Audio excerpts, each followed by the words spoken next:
mais qu'est-ce qu'il fait lui? Et l'attaque de Tadej Pogacar à plus de 50, 80, 100 km de l'arrivée. Le nouveau Pierre Rolland, attaque de Pierre Rolland. Attaque de Marlou. Allez, Lucas, Aïe aïe aïe, attention Philippe, le parapluie. C'est fini, c'est fini.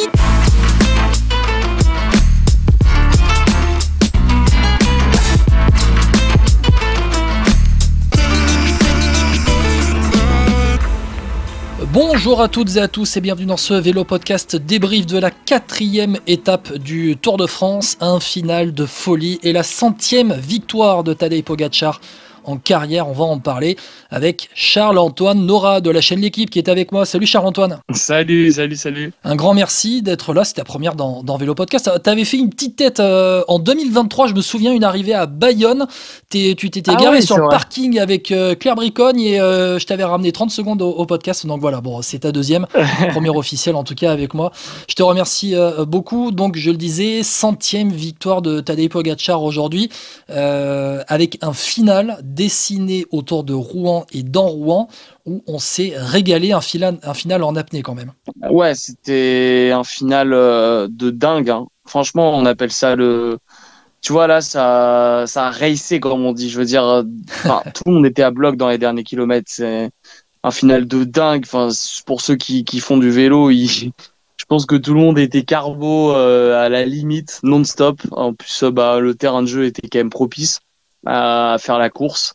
Et là, c'était du cyclisme brutal, quoi. Du cyclisme 5 étoiles. On a eu la bataille. Ouais, on a eu quelques escarmouches, je vais dire. Moi, je trouve pas que ça a été non plus quelque chose de décisif, parce qu'en fait, tu parles de la bataille Vingegaard, Pogacar dans le mur.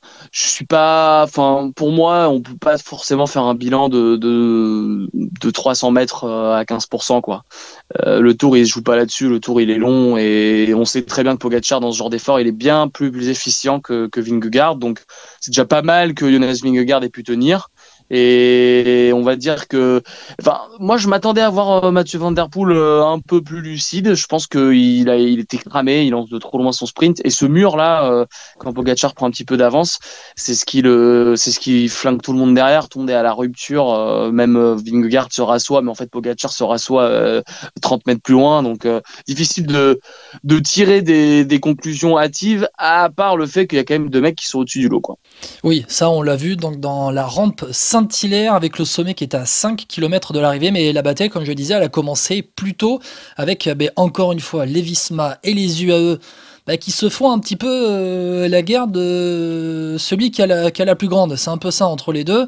On a vu dans les côtes, c'est un peu les UAE qui font un tempo de dingue, et puis après la Visma, on essaye de les déborder, et puis après les UAE qui reviennent avec Narvaez et Almeida pour ensuite lancer la rampe Saint-Hilaire.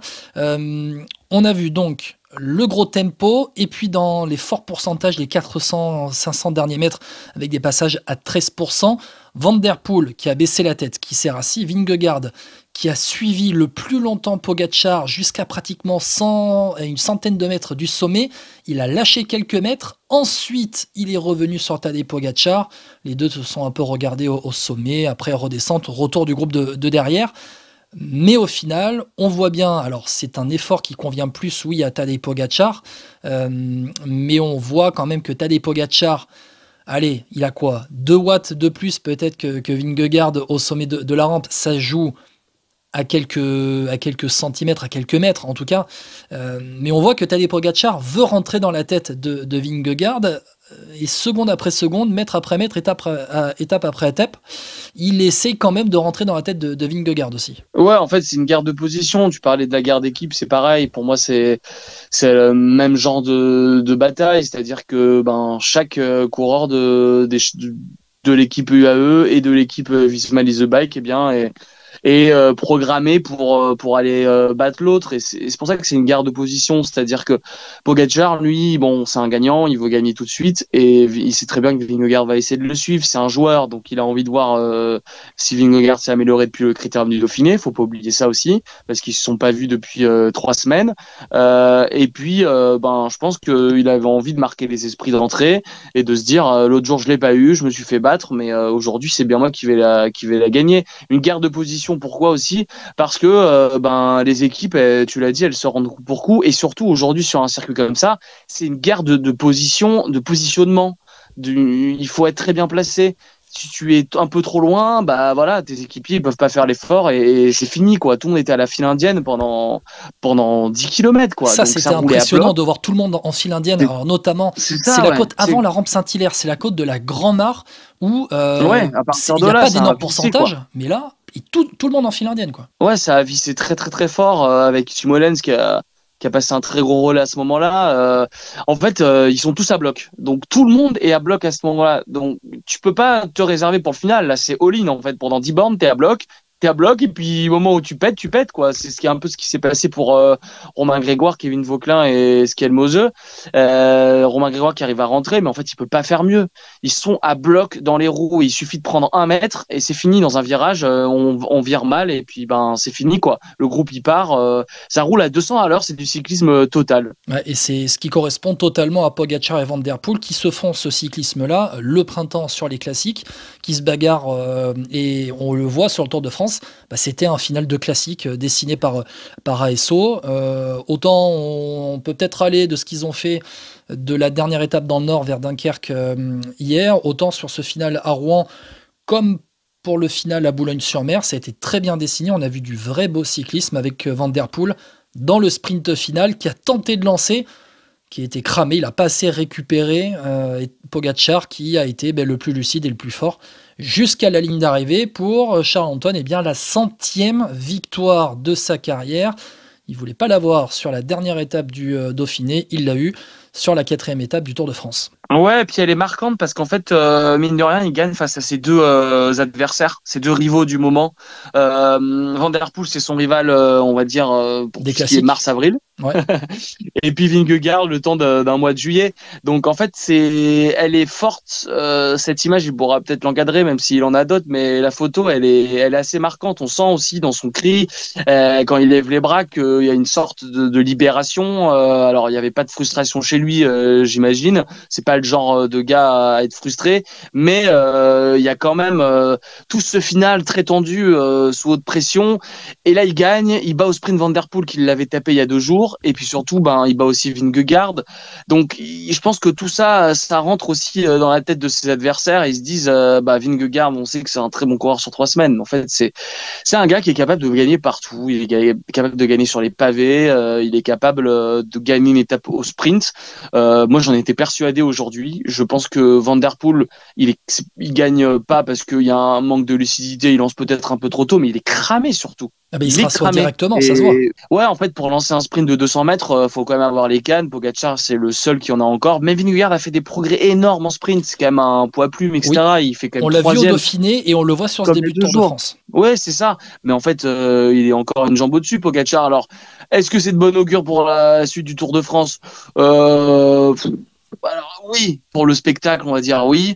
Moi, je trouve que non, parce qu'on est encore sur un cyclisme à 3 vitesses, où en fait, il y a 2-3 coureurs qui existent, et le reste du peloton, ils ont rien du tout. Même les échappés, ils ont aucune chance d'aller au bout. Donc c'est quand même très frustrant pour pas mal de garçons. Je pense aujourd'hui à Romain Grégoire, à Kevin Vauquelin, qui ont peut-être fait une course pour eux, peut-être la course de leur vie devant. Franchement, moi, je leur tire mon chapeau parce que c'est monstrueux ce qu'ils ont fait pour rester devant. Alors il va chercher une très belle 5e place, Romain Grégoire, mais il peut pas faire mieux. Et les coureurs derrière, en fait, ils n'existent pas. Et déjà, il arrive à rentrer, Romain Grégoire. C'est ça qui est énorme. Contrairement à Skiel Moseux et Vauquelin, qui, eux, n'ont pas réussi à recoller malgré les efforts dans la descente vers la ligne d'arrivée, vers Rouen, après la rampe Saint-Hilaire.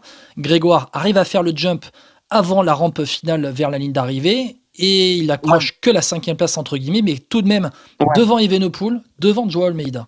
Ouais, après Romain, c'est un garçon qui descend très bien, hein. Bon, souvenez-vous, la première étape du Tour de Suisse qu'il remporte, il prend le maillot jaune de leader. Il pleuvait des cordes, c'était l'apocalypse et il avait fait une descente de folie. C'est quelqu'un qui est très adroit sur son vélo, qui a une très bonne technique. Donc ça m'étonne pas trop qu'il ait un peu creusé qu'il ait réussi à rentrer dans les roues. Mais quand il rentre dans les roues, en fait, devant, mais ça va à 200 à l'heure, quoi. C'est un effort de fou. Donc oui, c'est extrêmement bien d'avoir deux Français dans le top 10, mais je pense qu'ils sont aujourd'hui à leur max. Quand on regarde, moi je pense que c'est rassurant pour eux parce qu'ils peuvent regarder derrière et se dire ouais bon bah des Primož Roglic, des Evenepoel, ils étaient finalement bon bah on est un peu devant, mais quand même quoi. Je veux dire, le Tour de France aujourd'hui, il se résume à aujourd'hui maintenant. 3 garçons pendant la première semaine, Oui. et puis je pense que ça va vite passer à 2 garçons, quoi. Oui, parce que Van Der Poel après ne sera plus dans la bataille du général. On va voir s'il va faire le contre-la-montre à fond. Je crois qu'il a prouvé ces dernières semaines qu'il est capable de tenter des contre-la-montre à fond. Je crois que c'est sur le Dauphiné où il n'avait pas été si mauvais que ça. Dans l'exercice, puis surtout il y a la folie du maillot jaune qu'il a peut-être envie de garder. Il n'a jamais gagné avec le maillot jaune et je pense qu'il a encore envie de pousser un peu plus loin pour voir si il peut le garder quelques jours, il va le défendre. Il fait 6e du chrono au Dauphiné, Mathieu Van Der Poel. Ouais, c'est ça, sachant qu'en plus, vendredi, si je dis pas de bêtises, c'est l'étape de Mur de Bretagne, avec là où il avait remporté sa première victoire sur le Tour. Exactement, donc on va attendre Mathieu Van Der Poel là. Maintenant, tu parlais des Français, Romain Grégoire 5e, Kevin Vauquelin 10e de l'étape. En fait, il n'était pas dans le premier groupe derrière Pogačar et Vingegaard, au sommet de la rampe Saint-Hilaire, ils étaient encore un poil derrière, donc on les voit à leur place, et finalement devant eux dans ce groupe qu'il y avait juste derrière les deux mutants, on avait les coureurs de classement généraux. On avait du Almeida, on avait du Evenepoel, du Oscar Hanley qui est encore sur sa forme du Tour de Suisse, donc ils étaient à leur place, c'est prometteur. On l'a vu vers Boulogne-sur-Mer. Tu parlais du sprint de Boulogne-sur-Mer. Moi, je pense que après, très facile de dire ça sur le canapé, mais Pogačar n'a pas tout fait pour remporter l'étape de Boulogne-sur-Mer et récupérer le maillot jaune trop tôt. Il le récupère comme par hasard. Alors, c'est facile de dire encore une fois comme par hasard. Faudra m'en excuser, mais juste à la veille du contre-la-montre, il reprend 6 secondes de bonification en plus à Jonas Vingegaard. Donc, il aura 8 secondes d'avance sur le Danois avant le contre-la-montre ce mercredi. Donc en fait, il y a une maîtrise totale. Ouais, mais Pogačar, justement, c'est encore mieux. Il récupère pas le maillot jaune aujourd'hui, ça se joue à la place. C'est Mathieu Van Der Poel, oui, pardon. Il remporte en fait, l'étape. C'est ça qui est complètement fou, c'est que il s'évite tout le protocole, toutes les sollicitations, toute cette présentation le matin. Aujourd'hui, là, il va juste prendre la victoire d'étape et faire 2-3 interviews et basta, quoi. Donc il s'en sort vachement bien en plus parce qu'il gagne, il prend pas le maillot, mais il l'aura demain le maillot normalement. Ouais, donc c'est ça qui est fantastique dans l'histoire, quoi. Exactement, le lapsus, tu vois. Il a même filé le maillot à poids à Timo Lenz qui l'a défendu aujourd'hui. Là, il a quand même les UAE là. Ah ben là c'est pour l'instant c'est du parfait pour eux. Il y a juste eu le maillot à poids qu'il a porté une journée Pogačar, mais au final 8 secondes d'avance au départ du contre-la-montre sur Vingegaard. Alors à voir si Pogačar gérera mieux son contre-la-montre qu'il ne l'a fait au Dauphiné. En tout cas, pour le moment, c'est du tout bien, tout parfait pour les UAE, et on va voir ce qui va se passer demain pour le contre-la-montre. Ouais, mais moi j'ai bien aimé quelque chose, c'est de voir un Matteo Jorgensen tenter d'attaquer. C'est intéressant, il s'y est très mal pris, je pense qu'il s'est pris comme un cadet, t'es en manque de lucidité à ce moment-là, mais il a tenté un peu il tente le coup du kilomètre, il tente quelques hectomètres avant, donc il a raison en fait. Leur force c'est ça, il sait très bien que Vingegaard il va pas gagner le sprint face à Pogačar. Enfin, il y a 9 chances sur 10 pour qu'il le perde. Le seul sprint qu'il gagne, je pense, c'est au Lioran il y a 2 ans ou l'année dernière. L'année dernière. Ouais. Bref, mais il en a perdu je sais pas combien. Donc Jorgensen il a raison, c'est ça le travail d'équipe aussi. Almeida il va pas aller attaquer parce qu'il a rien, ils ont tout à défendre, alors que eux ils ont la gagne devant les Visma, on la gagne devant eux, donc c'est ça qui est pas mal. Faudra peut-être jouer plus là-dessus, c'est sûr. Même il faut qu'ils jouent sur le travail d'équipe, notamment dans des étapes comme ça où c'est complètement débridé, où il n'y a pas forcément de train qui mène et où on peut jouer un peu avec le parcours, comme tu l'as dit, dans les rues, parcours urbain avec des montées, des descentes, très peu de plats, des virages assez serrés, dans lequel il faut être un très bon coureur, un coursier on va dire, pour se débrouiller. Et en fait Jorgensen, c'est le seul moyen de mettre en danger Pogačar, c'est d'y aller à toi, à moi, sachant que pour l'instant il est encore très bien positionné parce qu'il doit être 4e du classement général, Matteo Jorgensen, donc il a quelques secondes derrière Pogačar, c'est parfait. Puis c'est un gars qui va vite en chrono. Exactement, Jorgensen, quatrième du général. En plus, il a ce profil punchy, hein, Matteo Jorgensen, très bon coursier de classique. Donc c'est intéressant cette carte qu'il a, Jonas Vingegaard, à côté de lui. On a parlé des favoris, du vainqueur, Tadej Pogačar, du maillot jaune qui est donc Mathieu Van Der Poel. Tu as bien fait de me reprendre dans la même seconde que Tadej Pogačar, et à l'addition des places, le néerlandais est devant le slovène. Les Français, très rapidement, on en a parlé avec Grégoire et Vauquelin. Julien Alaphilippe, il crève au pire des moments, il s'inflige un énorme effort pour rentrer. Puis après, on parlait de cette côte qu'il y avait. Alors attends que je me remette dessus. Voilà, la côte de la Grand-Mare, dont le sommet était à 12 km de l'arrivée. Et ben là, tout le monde est en file indienne. C'était trop rapide pour lui au pied, il a explosé. Puis on a vu Lenny Martinez devant aujourd'hui. Le projet Lenny Martinez maillot à pois a débuté. Et le coureur de la Bahreïn a pris en tout et pour tout 2 points. Et Tim Wellens, il y a même Tadej Pogačar qui est passé en tête de la rampe Saint-Hilaire. Ouais. Est-ce que Pogačar serait pas maillot à pois devant Tim Wellens? Normalement, si. Normalement, Tadej Pogačar reprend le maillot. Je le vois sur le... Donc, il va quand même se taper le... Ouais, pour une question le protocole. De passage en tête, puisque c'est une question de catégorie, le nombre de... Enfin, si vous avez passé 3 fois une côte de 3e catégorie, ainsi de suite, et ben en fait, Tim Wellens aujourd'hui il passe un 4e en tête, alors que Pogačar un 3e en tête, si je dis pas de bêtises, c'est pour ça qu'il est devant. Oui, parce que la rampe Saint-Hilaire était en 3e catégorie, donc Pogačar a récupéré le maillot à pois, au même nombre de points devant Tim Wellens, Vingegaard 3 points en 3e, et Lenny Martinez avec Ben Thomas qui sont 4 et 5 avec 2 points, et donc Lenny Martinez qui était à l'avant. Bon, ça fait plaisir de le revoir à l'avant, parce qu'il a eu quand même un début de Tour de France compliqué, notamment cette première étape où il était lâché à la pédale sur le plat. Ouais, c'est pas mal. Surtout, il a attaqué d'entrée. Donc il avait des velléités aujourd'hui, il avait envie de se débrider un peu les jambes, on va pas se cacher, il a passé 2 jours et demi très compliqués. Et puis Lenny c'est un offensif, mais on sait que c'est un garçon qui peut avoir des jours sans, c'est déjà arrivé par le passé, il est encore jeune, il a besoin de stabilité au niveau physique je pense, et puis mentalement ça fait du bien quoi de jouer devant. Alors c'est vrai qu'il a dépensé beaucoup d'énergie pour pas grand-chose, parce que le sprint qui s'est infligé dans la côte de 4e catégorie, la côte Jacques Anquetil, si je dis pas de bêtises, la première, pour finalement rien ramener du tout dans la besace, c'est quand même très très très épuisant. Il est quand même allé chercher ces 2 points, mais à quel effort, à quel prix?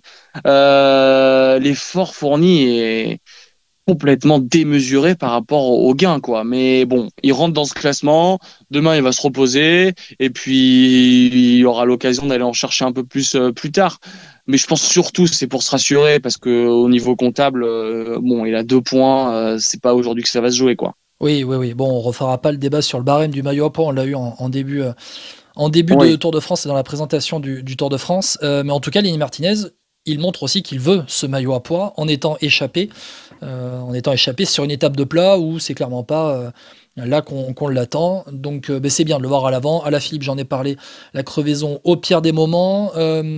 Charles-Antoine, je pense qu'on a fait le tour quand même un petit peu de la journée avec ce final en apnée, je le disais. Tiens, un petit quiz. Tadej Pogačar, 100 victoires en carrière, c'est le coureur actif qui a le plus de victoires en carrière. Je parle bien de coureur actif. Est-ce que tu as ceux qui sont juste derrière lui dans ce classement-là, des coureurs en activité qui ont le plus de victoires en carrière? Tu dois avoir Arnaud Démare pas très très loin. Exactement, à égalité. 97 victoires à égalité avec un autre sprinter. Avec un sprinter. Très bon classic man. Un mec du Nord. Un gars du Nord. Ancien vainqueur du Tour des Flandres, si je me trompe pas. Wout van Aert? Non, un gars du Nord, encore plus au Nord. Un gars du Nord. Oh là là là là. Mats Pedersen. Non, juste à côté, un Norvégien, vainqueur du Tour des Flandres. Alexander Kristoff. Exactement, Alexander Kristoff avec Arnaud Démare. Excuse-moi, j'ai mal compris ta question de base, mais c'est pas grave. C'est moi, 97 victoires et 91 victoires, Primoz Roglic. Elia Viviani, 90 victoires. On retrouve derrière un Tim Merlier à 58, un Van Der Poel à 54 victoires, tout comme Mats Pedersen, 54 victoires, Van Aert 50, Alaphilippe 44, Vingegaard 38. Voilà, pour redescendre un petit peu dans ce petit classement. cher Antoine, je vais rappeler les classements. Donc, après cette étape remportée par Pogačar, devant Mathieu Van Der Poel, Jonas Vingegaard, Oscar Hindley 4e, Romain Grégoire 5, Joao Almeida 6, tous dans la même seconde. Une cassure à 3 secondes, Evenepoel 7e, Jorgensen 8e, à 7 secondes, Skelmose 9, Vauquelin 10e à 10 secondes. Vauquelin qui était dépité après la ligne d'arrivée en disant « Qu'est-ce que tu veux que j'y fasse, moi ?» Il était trop fort devant, ça roulait trop vite. C'est ça. Ça résume la journée, quoi. Ouais. Il a tout fait, mais il est déjà là. Franchement, c'est bien. Mais C'est il bien montre qu'il du soit caractère, là. ça fait plaisir de voir un Français comme ça. Ouais, voilà. Kevin, c'est un garçon de caractère et demain, il va pouvoir s'amuser aussi. Il aura ce maillot blanc sur les épaules pour ce contre-la-montre Chez lui. en Normandie. Enfin, c'est formidable. Déjà, ses débuts de tour, il nous avait habitués à très bien l'an dernier. Il nous habitue, pour moi, encore à mieux aujourd'hui. Sur ce début de tour parce qu'il est tous les jours il est quasiment devant quand en tout cas le profil lui correspond, donc j'attends de le voir moi après-demain. Et puis sur Mur de Bretagne, c'est un très bon puncher, donc je dirais qu'il a encore 3 jours où il peut être à bloc et puis après on va basculer sur un autre type d'étape qui peut aussi lui correspondre, mais il aura certainement dépensé beaucoup d'énergie dans ces 3 jours. Ouais, après on va voir, c'est quand même un coureur qui est capable sur une semaine de tenir un top 10 de Tirreno. Bon voilà, c'est quelqu'un qui a des capacités, on le verra sur les étapes de montagne notamment. Je crois que c'est lundi, l'étape de lundi, c'est quoi exactement, dans le massif central. Ouais, c'est un sacré chantier dans le massif central avec le Puy de Sancy. Voilà, on a une étape très casse-pattes où j'espère voir des baroudeurs enfin se disputer la victoire. J'en doute parce qu'aujourd'hui il y a plus la place à grand monde. Tant qu'il y a une bataille entre Pogačar et Vingegaard, il n'y aura pas de place pour les baroudeurs. Voilà, c'est souvent des gloutons qui s'imposent. Donc, on va essayer de laisser un peu de repas pour les autres. Je continue rapidement les classements un peu de la journée, parce qu'à 30 secondes, au-delà du top 10, il y avait Wout van Aert, 11e, dans un groupe à 30 secondes, avec Aurélien Paré-Peintre, Alex Baudin, 13e à 30 secondes de la journée, Jonathan Narvaez, Tobias Allan Johannessen. Ceux qui ont perdu du temps dans les coureurs du général, Enric Mas, 17e, et Primoz Roglic 18e à 32 secondes. Chez les Français, Jordan Gégat 22e à 38 secondes, qu'on a eu en interview invité dans Vélo Podcast juste avant le départ du Tour. Et puis Carlos Rodriguez qui continue de perdre du temps, 39 secondes. Félix Gall 54 secondes de perdu, tout comme Santiago Buitrago. Voilà un petit peu Ben O'Connor qui a perdu 1,49 au final.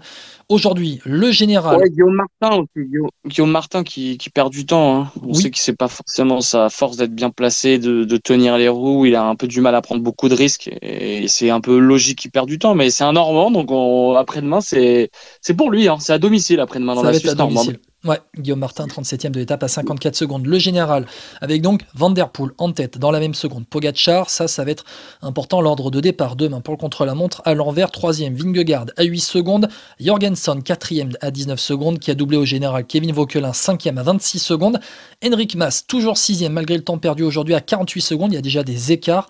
Oscar Hindley, 7e, 55 secondes, dans la même seconde que Joao Almeida, 8e. Remco Evenepoel, 58 secondes. C'est le dernier coureur dans la minute. Skelmose, 10e. Est à 1,02 derrière les Français. Aurélien Paré-Peintre 12e à 1,25. Guillaume Martin Guyonnet 16e à 1,49. Jordan Gégat 21e à 2,04. Le classement du maillot vert avec Joe Milan, toujours maillot vert, 92 points devant Bienem Girmay, 87 points. Van Der Poel et Pogačar tous les deux à 80 points, 3e et 4e. On regarde toujours le classement de ces deux-là parce que Pogačar, il a déjà 12 points de retard seulement sur Jonathan Milan après l'étape du jour. Après le contre-la-montre de demain, il peut déjà avoir le maillot vert. C'est de la folie, ouais. C'est de la folie. Il peut avoir les 3 maillots cette année. Très largement. Et même demain, les 3 maillots, parce qu'il peut avoir le jaune, le vert et le maillot à pois, puisqu'il est maillot à pois devant Tim Wellens, le maillot blanc. C'est pour Kevin Vauquelin, 29 secondes devant Hindley, 32 secondes devant Evenepoel. Oui. Voilà, beaucoup de points délivrés pour des étapes comme aujourd'hui pour Puncher. Autant de points sur une arrivée massive, donc ça fait énormément de points à l'arrivée, sachant qu'il y a très peu d'étapes pour sprinter cette année. Donc oui, il faut, si tu veux gagner, remporter le maillot vert, il va falloir faire tous les sprints intermédiaires. C'est un peu la spécialité d'un Peter Sagan, d'un Michael Matthews en 2017.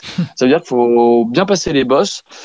Et moi, je vois bien Mathieu Van Der Poel jouer ce classement. Je sais pas s'il en a vraiment envie, mais ça peut être drôle de le voir jouer ce classement. Ça pourrait être sympa aussi de le voir un peu à l'avant sur les étapes de montagne. En tout cas, il aura les moyens après à avoir avec les arrivées au sommet, hein, puisque si Pogačar remporte pas mal de victoires d'étape, il y aura des points pour Pogačar. Je rappelle toujours les 30 points au sommet du Mont Ventoux, hein, en 3e semaine, ça va être important aussi. Visma Leasebach qui récupère le classement de la meilleure équipe, 44 secondes devant Groupama FDJ, une 34 devant les UAE. Voilà, on a parlé de l'étape du jour, les pronostics pour demain. Charles-Antoine, c'est du plat, c'est un contre-la-montre, donc toujours en Normandie, un contre-la-montre entre Caen et Caen, autour de Caen, 33 km. Je regarde le dénivelé. Est-ce que j'ai le dénivelé Vertical Meters 191. Ça fait pas beaucoup c'est parfait pour Remco Evenepoel, ça. Ouais. On a un champion olympique, là. Normalement, c'est demain qu'il doit faire son retard. Je pense qu'il peut gagner du temps, peut-être une trentaine de secondes, ce serait un bon chrono sur Pogačar par exemple. Evenepoel, 58 secondes de retard sur Pogačar et Van Der Poel au départ du contre-la-montre. Bah là c'est l'occasion ou jamais de se replacer, en tout cas, de se replacer dans le jeu, parce qu'aujourd'hui c'est pas le genre d'effort qu'il adore, hein, très punchy comme ça, mais demain c'est son terrain de jeu, un effort assez court, hein, ils vont faire ça en 35-40 minutes je pense, donc il va mettre les watts, à mon avis, il peut peut-être gagner, s'il gagne une trentaine de secondes sur Pogačar. Alors ça, c'est évidemment de la théorie. C'est un bon chrono. Ouais. C'est un bon chrono. C'est ton pronostic demain Evenepoel en toute logique. Bon, pour la gagne, bien sûr. Oui, On va pas prendre de risques. Exactement. Ça va être en première semaine. Ça va être mon pronostic aussi. J'avais dit Van Der Poel pour aujourd'hui, avec en grosse cote Vauquelin et Grégoire. Mais bon, voilà. Evenepoel, vainqueur du chrono, ça sera pas réellement une surprise. Je regarde ceux qui peuvent éventuellement le bousculer pour la victoire, sachant que Philippe Ogana et Stéphane Guisséguer ont abandonné à la première étape. Oui, Eduardo a fini, Joao Almeida peut-être. Ouais, ou Wout van Aert peut-être. Mais... Tobias Foss sur un bon jour. Je pense qu'Evenepoel, normalement, il est au-dessus. Il est très largement au-dessus. Oui, voilà. Oui. Ah, tiens, un coureur que j'ai oublié qui a perdu du temps aujourd'hui. Oui. Florian Lipovitz. Oui, j'ai vu lâcher assez rapidement. Il termine 33e à 54 secondes finalement. Il a limité la casse, l'Allemand qui était annoncé à la lutte. Il a bien limité la casse, on l'a vu chasser et tout à un moment derrière. Et il n'a pas passé une bonne journée, une bonne fin de course, mais comme 9 dixièmes du peloton, je pense. Oui, comme tous les coureurs, sauf Tadej Pogačar finalement. Ouais, exactement. Pour terminer ce podcast, Charles-Antoine, un petit mot très rapide du Giro femmes, puisqu'il y a eu la 3e étape avec du chaos dans le final, la victoire de Lorena Wiebes. C'était une étape pour les sprinteuses, 122 km vers Trento, une chute dans les 3 derniers kilomètres, route mouillée avec un rond-point, des petits pavés au milieu du rond-point, ça a cassé à l'avant, elles étaient une dizaine à peine à se jouer la victoire, avec l'Autrichienne Christina Schweinberger qui s'est échappée, la Phoenix de Koenig dans le final, victoire de Wiebes devant Josie Nelson, la Britannique de la Picnic Post-Enel, l'Autocopeki 3, Elisa Longo Borghini 4e qui a échoué à prendre des bonifs sur la ligne d'arrivée, le maillot rose toujours sur les épaules d'Anna Henderson, 13 secondes devant Marlene Reusser, 31 secondes devant Elisa Longo Borghini, Van der Breggen 4e à 35 secondes, Juliette Labous toujours 9e du général, 1,06 devant Delixi Miermont, une 10 qui a pris la 2e place à Aprica. Ce lundi, la 4e étape ce mercredi avec une arrivée au sommet à Pianezza, arrivée au sommet.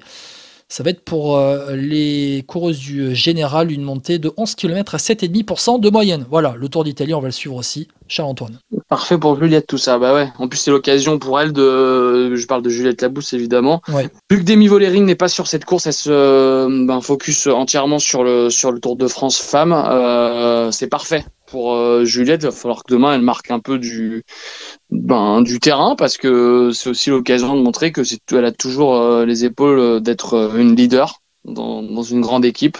Et puis ça gagne un peu partout aujourd'hui. On voit beaucoup plus de femmes arriver et le niveau c'est bien étoffé, heureusement. Et donc c'est l'occasion pour elle de remonter dans le classement général. Pourquoi pas un peu plus même. Ouais, avec la favorite du jour qui sera Marlene Reusser, qui a quand même été impressionnante vers Aprica, tout comme Elisa Longo Borghini, qui a une grosse équipe autour d'elle. Mais c'est vrai que Juliette Labous, il faut qu'elle joue sa carte en fait sur ce Tour d'Italie, parce qu'elle sait qu'elle sera au service de Demi Vollering. Et c'est aussi ça, quand il n'y a pas Demi Vollering, c'est à elle de prendre ses responsabilités. En tout cas, on va suivre ça. Charles-Antoine Nora de la chaîne L'équipe, un grand merci d'avoir été avec moi. Merci à toi. C'était cool. On va te retrouver un peu plus tard pendant le Tour de France aussi. Vous avec voyez, plaisir. On fait tourner l'effectif, on ramène des nouveaux aussi, ça fait plaisir. Mais c'est vraiment cool. Un grand merci en tout cas. Pas de souci, avec plaisir. Toujours avec. C'est encore mieux quand on peut débattre à 2 ou 3 quoi. Ah bah oui. Là pour les absents.